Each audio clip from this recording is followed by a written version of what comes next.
the Stones. You know what? On this Palm Sunday, that's the song that goes together with learning together and getting stronger together. Josh Novat, proud principal of Memorial Pathway Academy in Garland ISD, Garland, USA. Ready for another awesome and the flagship show of Unlock the Middle. This awesome brainchild of Chris and Dean put together, making sure you bring people from all over the world, making sure we get our tools, sharpen them together, and grow as a cohort of educators because we're in the best profession, the profession that creates all the other professions in the world, education. So it doesn't matter where you're at. If you're in Alaska, come and reach out with us. If you're in Hawaii, come and join us. If you're in Maine or in Florida or anywhere in the 48 middle, join us because you know what? We're only stronger together. What do you think about that, team? I think you script that just like you do every single week, Josh. And I tell you, it gets a little more crisp each week as well. Hi, everybody. My name is Dean Packard. I am the proud principal of Charlton Middle School in Charlton, Massachusetts, and one of the co-founders. And Josh, you always leave your name out. You are a humble man.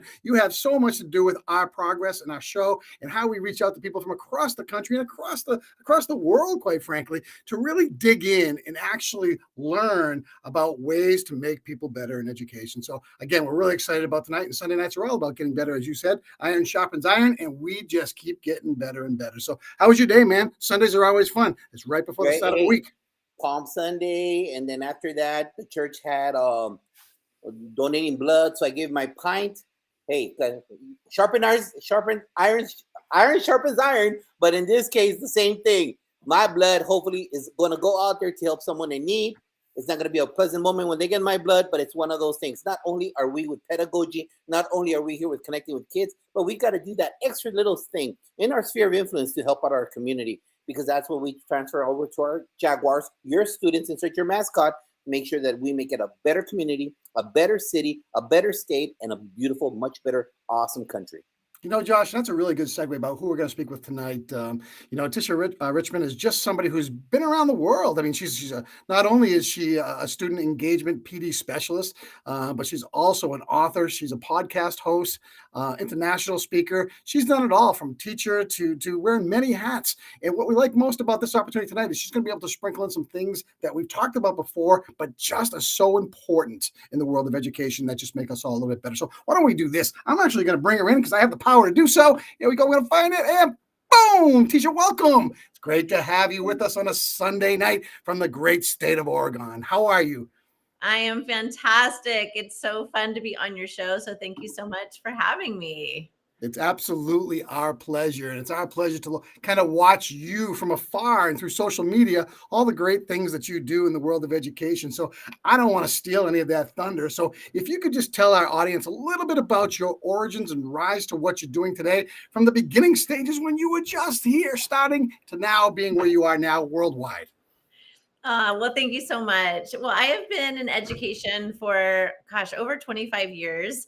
And most of those years were in career and technical ed. I was a culinary arts teacher for 20 plus years. I taught interior design in there as well. So the family and consumer sciences, absolutely loved it. And then moved into a role at the district level in Medford, Oregon, supporting 20 schools in tech integration. So I was the first time that our district had that role. And so I was able to kind of build it from scratch and helped our teachers right through COVID. We rolled out our first learning management system, Canvas, during that time.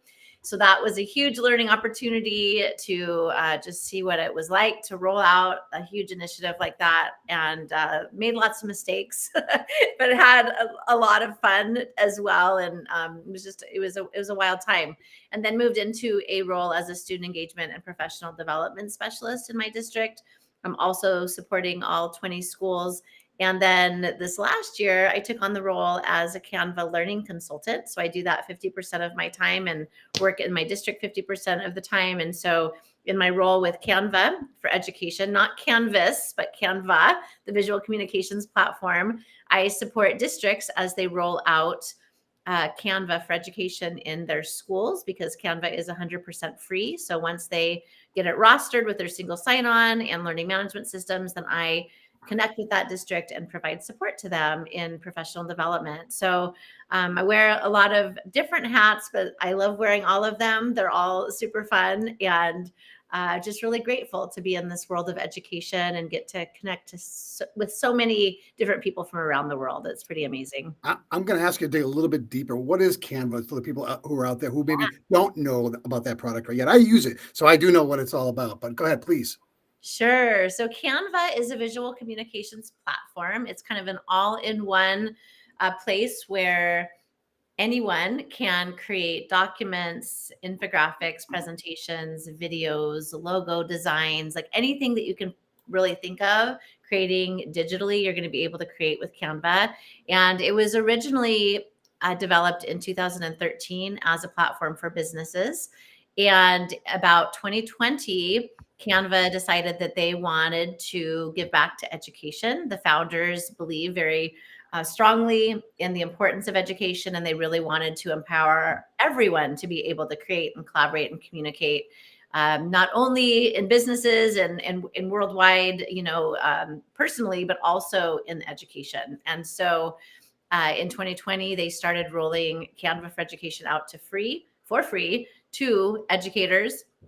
And now they will roll Canva for Education to free to districts and schools worldwide. And so it's really, really exciting to be able to help support schools in really showing teachers how to empower our students through this platform. Because one of the things that I love is just really finding ways to empower kids. And in a platform like Canva, they can demonstrate their learning in so many different ways. They can create a video on what they've learned. They can create a presentation. They can create an infographic.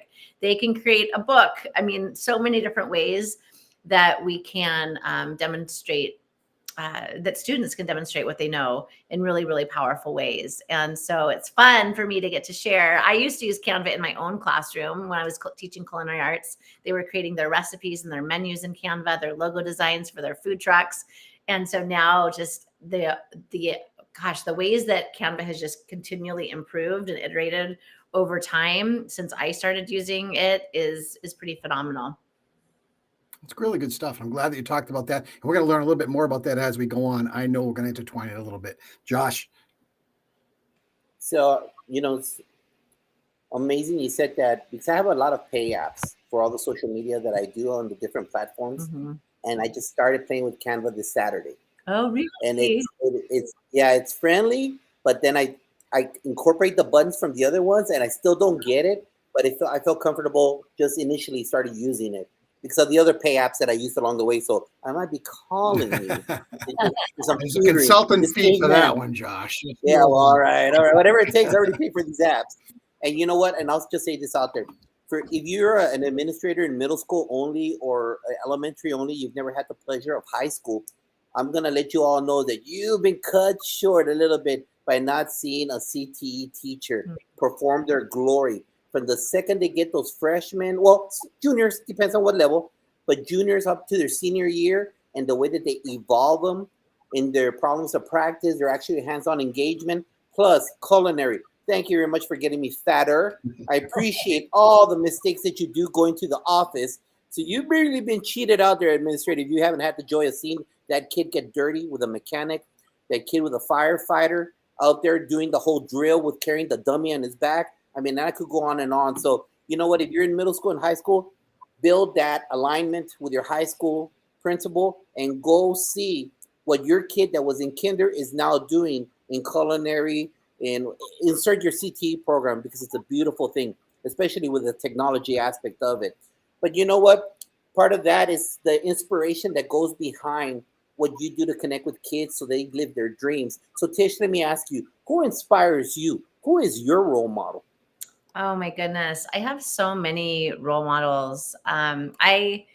For sure, my parents have always been incredible. My dad was in education, and he was a track and cross country coach in Southern California for many, many years, went in to be a dean of athletics. But I spent lots of time with him on the track field and on the cross country courses, and just saw how he engaged with his students and really developed those relationships, and how much he invested just in his profession, and how much he loved what he did. And so that, I think, has always been something that's always inspired me. And my mom always she was not in education, but she should have been. I think she would have been an amazing teacher, but she was an amazing teacher to me as a kid, and just her love for making learning fun and engaging. And as I grew up, she would always teach me so many things in just a really engaging way. And she believed in the value of play.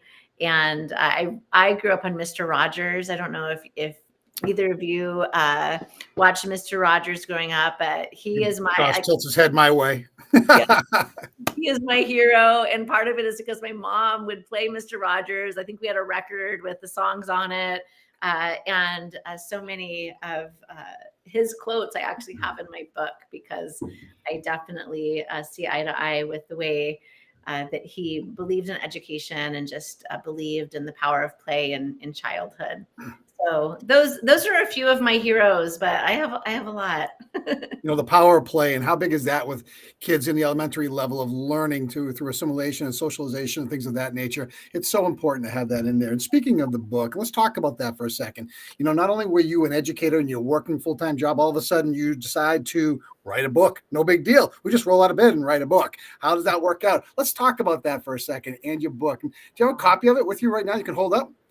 I do. Bet you do. There it is. Make learning magical. Listen, talk about how you got started doing that and the steps it took for you to be successful in completing that journey.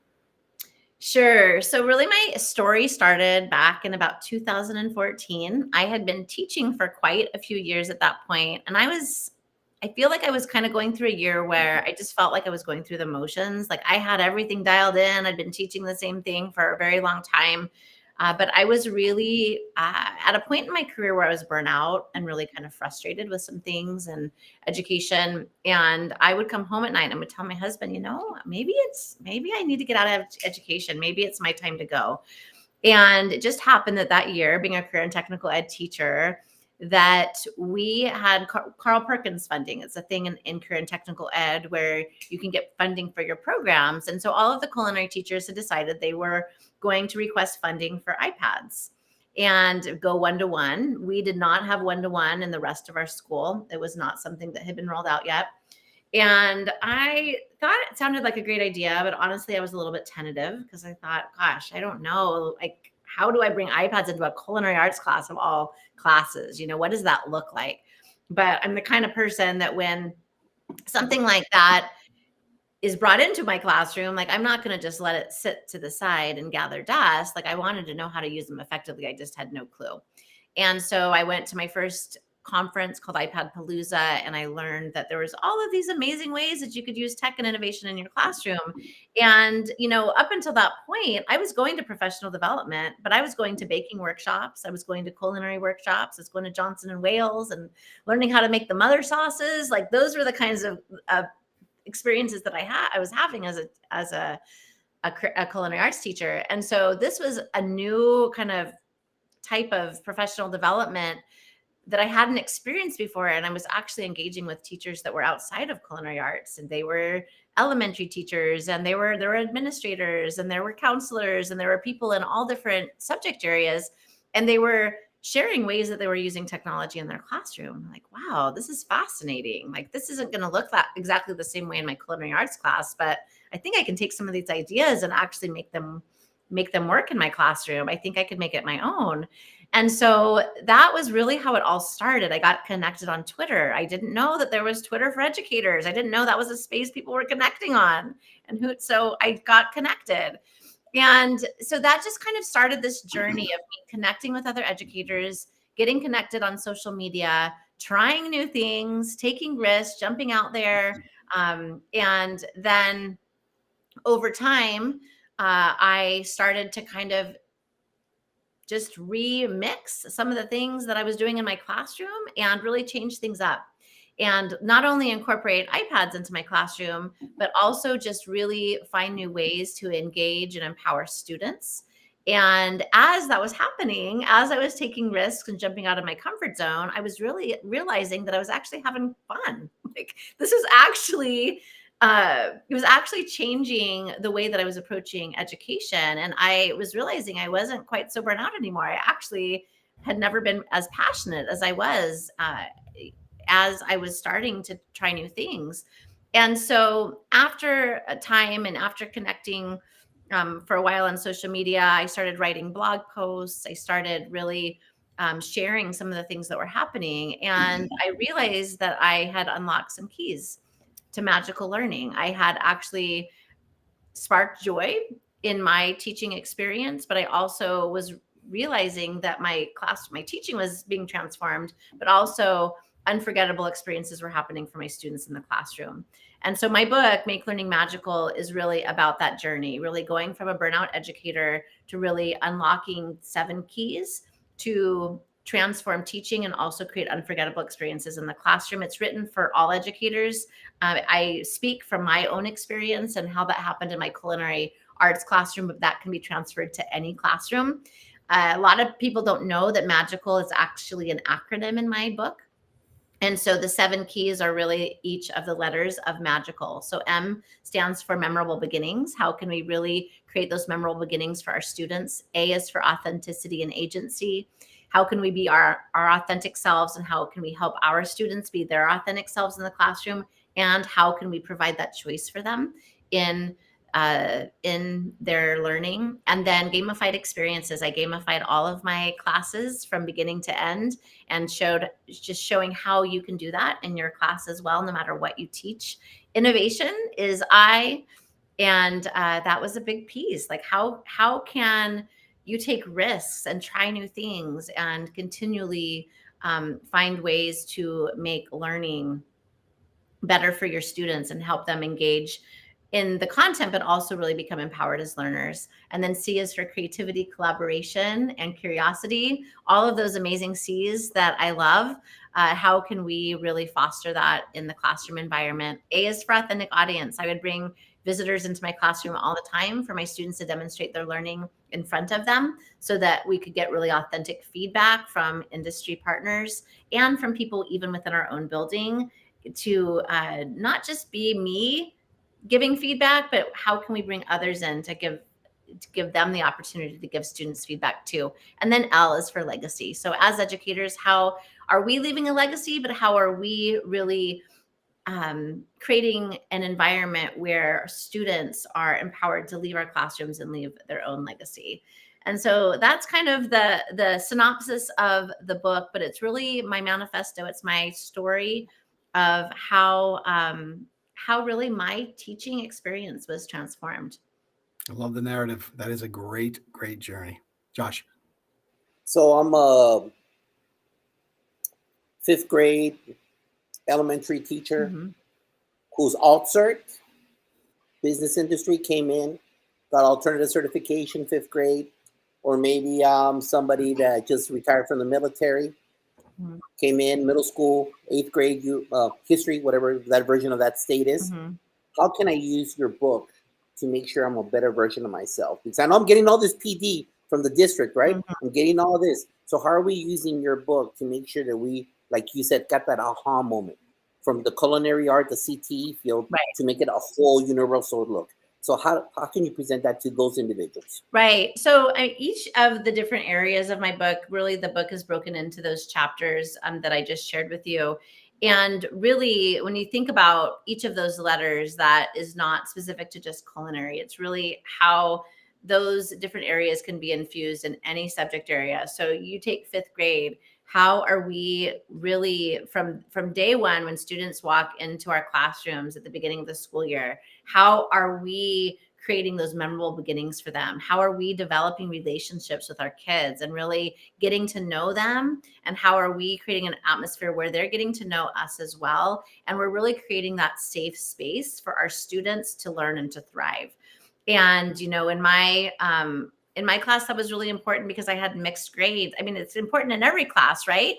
My class, it was really important because I had mixed grade levels and students that maybe hadn't ever been in a classroom together before. And that is definitely something that we really should be fostering in all classes. How can they really feel like they are in a space that is safe to learn and to grow and to thrive, and on a daily basis?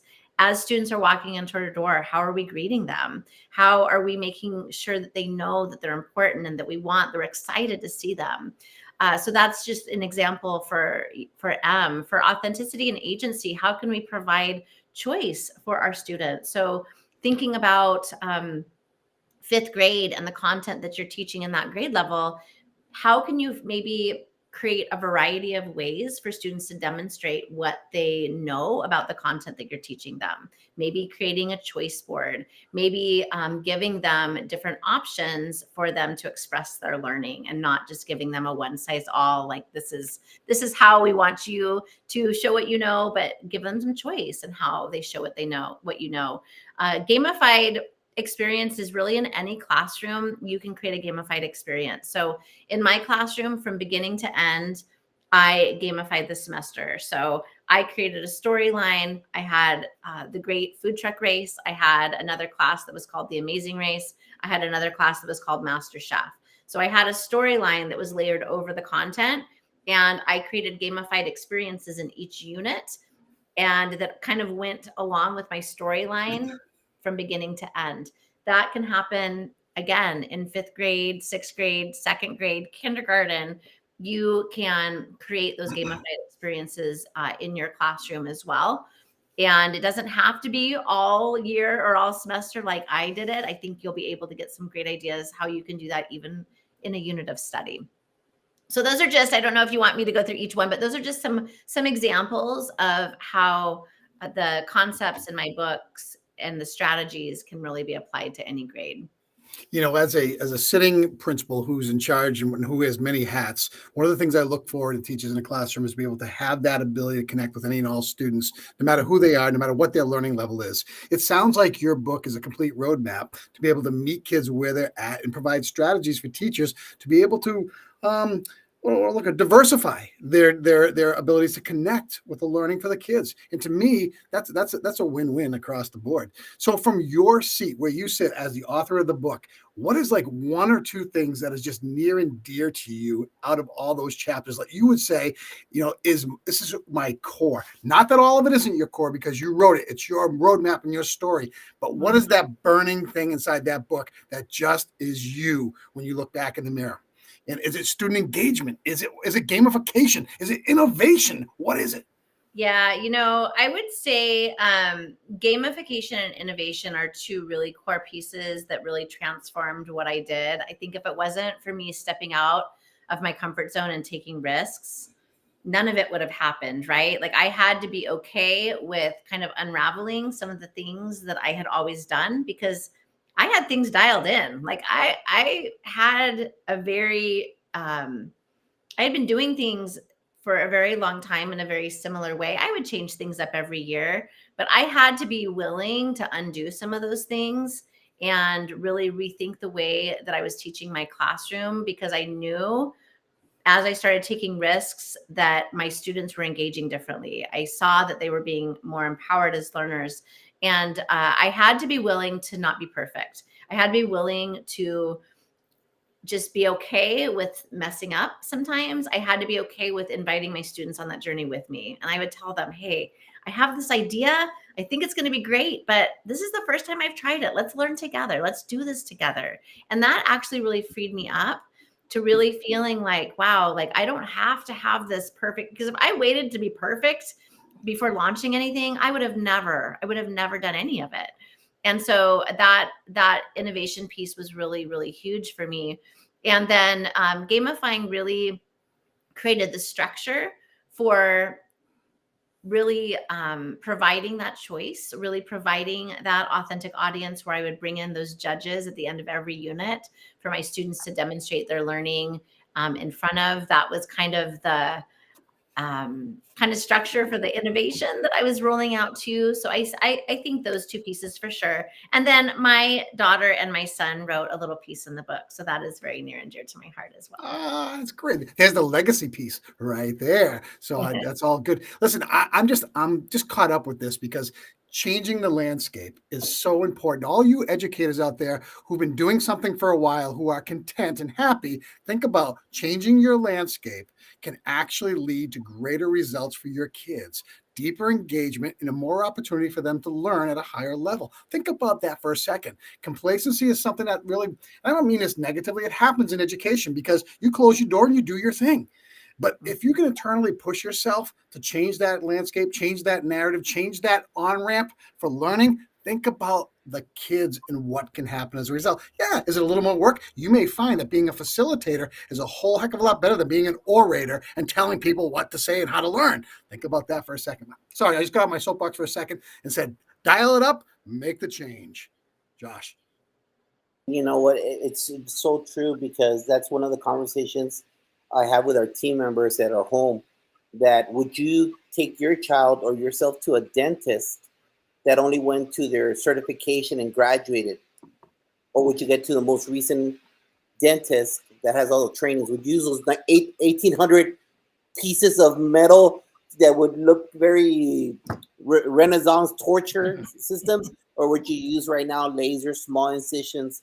And it's about us as educators, because we're always operating on our kids to motivate them and connect with them. And it's crucial to have these kind of strategies. So Tish, thank you very much for having that. And you know what? Since we've been in contact back and forth, I see that you're all over presenting your book in London. And so we really value you for being here. What other things are you involved with? So I do. So I was just in London with Canada for Education. So I was there at the BET trade show. That's the largest EdTech trade show in the world. And that was a fascinating, amazing time. We had just a wonderful time. I had a wonderful time presenting in the booth and connecting with the Canada for Education team, which is really exciting.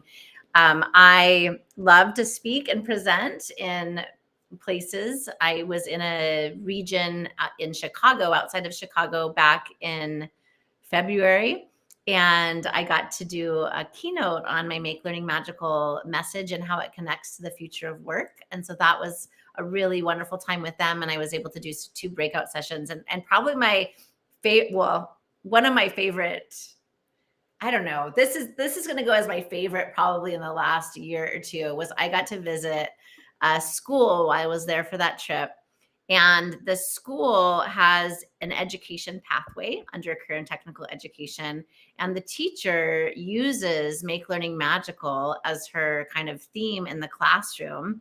And her students earn these stickers for each letter of magical. And if they get the final letter, which is L for legacy, then they have a ceremony where they get their name on a plaque in their school hallway on the legacy wall. And so they have the principal and assistant principal comes, and they award the student with this name on the legacy wall. And oh my goodness, to get to spend the day with those students and get to hear their stories, get to hear them talk about their experiences in their local schools for their internship, and just be able to share my story with them was just the most amazing thing. So just experiences like that just are amazing. And I'm just so grateful, So, and then one of the projects that I'm working on right now is really, really near and dear to my heart. I am writing a children's book with my son, and it should be published sometime this summer. And it's a story, I'm not going to reveal too much yet, but it is a story inspired by my son, and my son is going to illustrate the story. And I am just so excited. It's been the most amazing experience to get to partner with him on this book and have that bonding time. And I'm just so proud of him and all he's creating for that book. So that's something that that I've been working on a lot in the last few months. So Tish, how does it work with your district when you're working with Canva and you're going to England for this world famous show? Are you still, do they work well with you? Because I know we've talked to a lot of speakers and authors, and within our PLNs that they want to do what you're doing in regards to motivational speakers, authors, so on and so forth. Does your district work well with you to be able to take off? My district's been absolutely amazing. Bet was during my spring break, so that didn't interfere with my district time. But I am 50% this year, and so I do have a schedule that allows me to do the consulting piece because I can kind of break up my week where I do 20 hours a week with Canva, 20 hours a week with my district. And so a typical week would be Monday and Tuesday, I do my Canva work. Wednesday and Thursday, I do 2 10-hour days and do my district work. And then Friday, I pick up whatever didn't get picked up, right? Because not every week is the same. And there's days where I have to adjust either my district days or my Canva days. And so I can do that there. But they have been amazing with just allowing me to flex time when needed to be able to do that. A lot of my work with Canva is not asynchronous, but is virtual work. So I don't travel as much with them. I did for Bet and I do for a few things, but and some of the conferences I go on behalf of my district as well. So all you people out there, when you think that you are busy and your calendar is full, not only does Tish do this, but she also is involved in a podcast, Josh, a podcast, video cast. Who's doing those these days, huh? Think about it for a second. But how cool is that to be able to take the platform of technology in a whole different perspective and bring your voice and message through this opportunity? So let's talk about Spark Joy in Education. What is that? What's it all about? And please let the audience know. Yes. So I just started this podcast recently with my friend and colleague, Liz Bostwick. And I had a podcast called Make Learning Magical. You should have brought her on with you, for crying out loud. We could have had some fun. That would have been fun. Maybe another time. But I had a podcast called Make Learning Magical that actually is still going strong. And I've loved getting to connect with educators and thought leaders from around the world on that podcast. But my friend and colleague, Liz, and I started talking about how similar our messages are. She wrote a book as well. And we both really believe strongly that joy belongs in education and in learning. And so as we connected and started sharing, she is also a Canva learning consultant. So we've collaborated a lot this last year. We decided that it would be really great to be able to have a podcast where we can talk to educators, to thought leaders, to people about how they're bringing joy into learning, how they're bringing joy into teaching, and how they're just being able to bring joy into their own lives as well. And we're only 4 episodes in right now. So this is a very new podcast, but it's been a lot of fun just to get to collaborate with her on it and just kind of think about where this podcast is going to go and how we're going to develop it over time. But it's been amazing to just have conversations with other people and be able to amplify their voices. Just those conversations, and Josh and I say this all the time, and Chris as well, when you connect and you use social media to connect with like-minded people, all of a sudden your toolbox becomes even more full. Think about it for a second. And all of a sudden you get validation, and then you get to believe in things. And all of a sudden you start thinking innovatively. And because what you do is you get out of your silo. And coming out of your silo in education is the most important thing you can ever do, especially for any new teacher listening out there.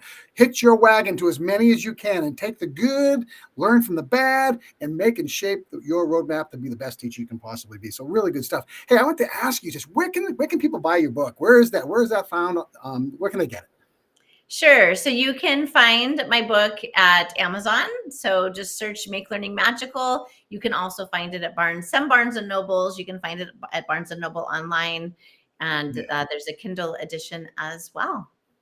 And do you recommend that educators try to get out there and do this stuff?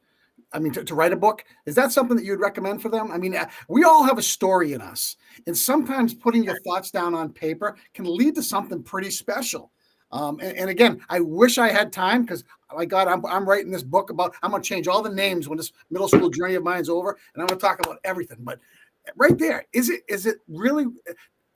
Would you tell people to do that? Yes or no? Absolutely. That is something that I believe all educators everyone has a story. It doesn't matter if you're an educator or not. We all have a story, and I feel like it is so important that we share our messages. My story really, I think what helped me to begin with was writing a blog and really being able to reflect on what was happening in my classroom and being able to share that in a blog.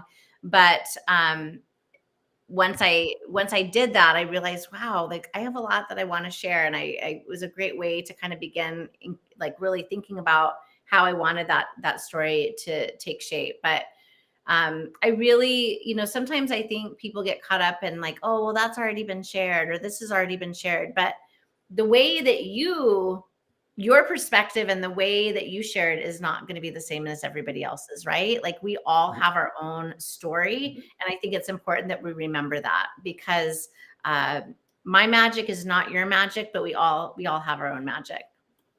Tish, where can people find you if they want you for a speaking engagement? If they want some instructional technology, background guru, Canva, whatever, it doesn't matter. Where can they find you? Yes. So I am on Twitter at Tish Rich, TISHRICH. I'm on Instagram at Tish Richmond. So just add the MOND on that. I'm on LinkedIn. I'm on Facebook. You can find my podcast, either Make Learning Magical or Spark Joy in EDU that I co-host with Liz Bostwick on all of the podcast platforms. And I also have a website that you can find at TishaRichmond.com. There you have it.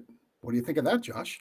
I think that since I'm trying to keep up with you at the gym there, Dean, in the morning, I'm going to listen to that podcast. Since you only have 4 in, I could catch up to there. So I'll catch up and follow you, and I'll share it with everybody. But you know what, Tish? Thank you for everything. I really appreciate your time, giving of your knowledge. It's great to hear. We haven't had many CTE, former CTE teachers come and present, and it comes down to the same issue as always: engaging the kids, making sure that they find their learning relevant, and that way it removes all of those obstacles, especially the negativity and the noise. So thank you very much for bringing that to the table today. Palm Sunday, thank you very much for that. But you know what, Dean? Hold on one second. Time out. I want to get time out a second. Where are you going? What would you tell teachers about taking risks? Because you took the ultimate risk to leave something you were so comfortable with now to do something else. And that journey is still growing. What would you say? What advice would you give to teachers in that capacity? And sorry, Josh, I cut you off. I didn't mean to. I'll come back to you. I would say innovation is contagious. And I feel like you just take that one step, right? That one step is going to lead to another step, another leap, to another leap. You don't have to take a huge, the biggest leap right in front. Just take a small step. Take a small step out of your comfort zone. And I think that once you do, you're going to realize that you might be finding more joy in teaching than you've ever felt, just like I did. And you're going to be able to see just how those little risks are really changing the landscape in your classroom and maybe your school. And so I would just say to do it. Just take a leap. I have a necklace. I should be wearing it right now that I just found recently. And it says no risk, no magic. And I love it because it's so true. If you want the magic, you got to take the risk. Speechless. Bang. Got it. Nailed it. Josh, now you may finish. I'm sorry, my friend. You're fine. Thursday, Red Zone. Join us. The who and the what of curriculum. The who and the what of curriculum. Thank you very much for being here tonight. There you go, Dean. You got it. Well, thanks. I appreciate that. Tish, once again, thank you so much for joining us. Josh, you are incredible as always. Listen out there, everybody. Remember, our kids deserve the best version of us. Tish, you showed us that roadmap. Continue to do that. Continue to be you. Hold on for a second, guys. Everybody, have a great week with your kids. Make it special. Take care.